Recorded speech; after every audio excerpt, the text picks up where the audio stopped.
Hi dear friend, my name is Marco and I'm here to talk about the Camino de Santiago, more specifically about where to stay at the Camino de Santiago. Okay, there are so many different options that you can decide for. You can decide hotels, pensions, hostels. Um, Also, there are these new, beautiful and recovered countryside houses. But um, above all of that, or aside all of that, um, one of the signs of the Camino is the albergues. I think in English you also say hostel, but it's more a public hostel, a common hostel, an albergue, or a refuge, as I also heard that you can call. What is this albergue stuff? An albergue is a place where you can sleep,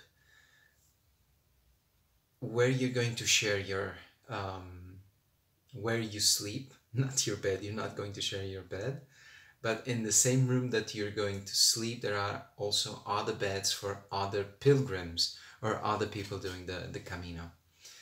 And normally these are old places that were recovered. I don't know, schools or houses or even churches that are no longer in use, that they refurbish to build or to make it an albergue. Now, these albergues, you can divide it in two main categories. One are the public albergues and the other one are the private albergues. In the public ones, normally they are managed either by the town hall from the place you're going to stay. They are called albergues municipales, or they are run or managed by the church from the place where you're going to stay. They are called albergues parroquiales. Okay, so the main difference between these two is that normally the ones that are managed by the church, they are donation-based albergues. So if you want to stay there, they're not going to say how much is it. They're going to ask for a donativo. That's the same as donation. So you pay as much as you consider it's worth. That's the main difference. There is another one. Normally, the albergues parroquiales, they are they have some kind of community orientated activity. I don't know, like even some will be a short mass or a prayer in community, or even music in community. Some of them even will serve a meal, a dinner, or breakfast, or a breakfast that is cooked by the volunteers taking care of the albergue, and even they will imply some of the pilgrims to help. So it's very much a kind of community gather and sharing. It's a nice experience. If you have time and you're curious to do it, try to look for an albergue parroquial. You won't find it in every place, so I will put some links where you can look for them below on the description of the video. And I have good memories from this kind of albergues where we shared, we cooked together, and there's a sense of community. and of producing a friendship. The other side of the parroquiales, we have the municipal or municipales, albergues municipales. These are more do-it-yourself kind of thing. So some of them,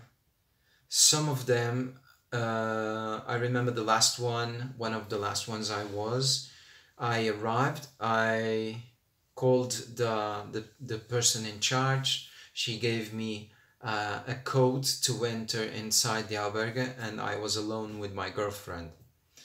So it's a kind of do-it-yourself albergue. And then she came in the evening, so we could pay and all those kind of things. These albergues will give you a paper sheet and a cover for the pillow. Both the parroquiales and the municipales, you'll have to have the sleeping bag, very important. Although they have some covers, I always recommend people, if you don't want to use the albergue blankets, better bring your sleeping bag, because those blankets, we don't know when was the last time they were washed or they were cleaned. So just in case, always bring your sleeping bag.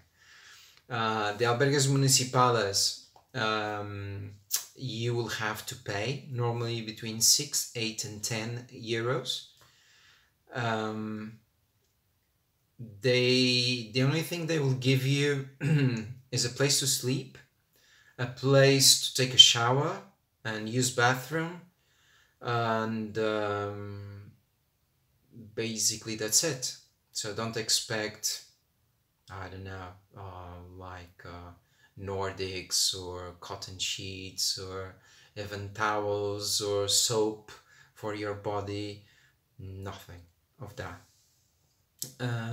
You'll be able also to wash your clothes either by hand or with a washing machine or drying machine. Normally you just put a coin and you'll be able to wash your things on those albergues.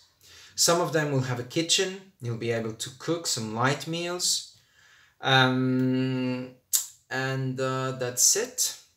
That's it. Just understand that normally those albergues, because you sleep all together, there will be a lot of noise. People snoring, people waking up and you know, putting things in the backpack, the bags, the plastic bags. There will be noise. So I always recommend people to bring ear, how do you call that? Ear tampons, I think. So you can earplugs, so you can use it.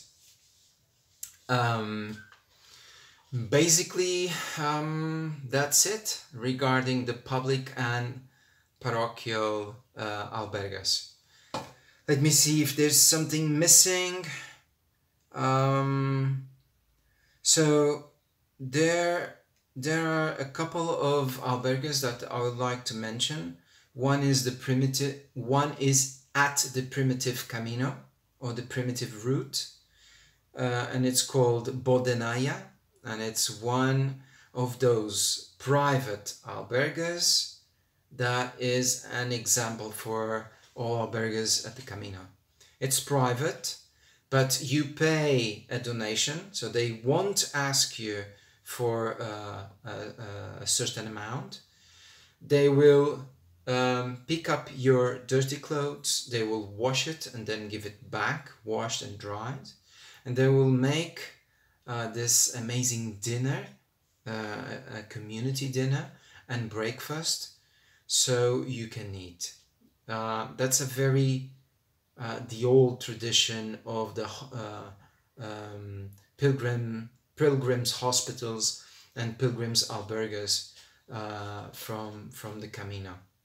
So they are there to really serve and make your travel and your pilgrimage something special. They'll give you time to rest.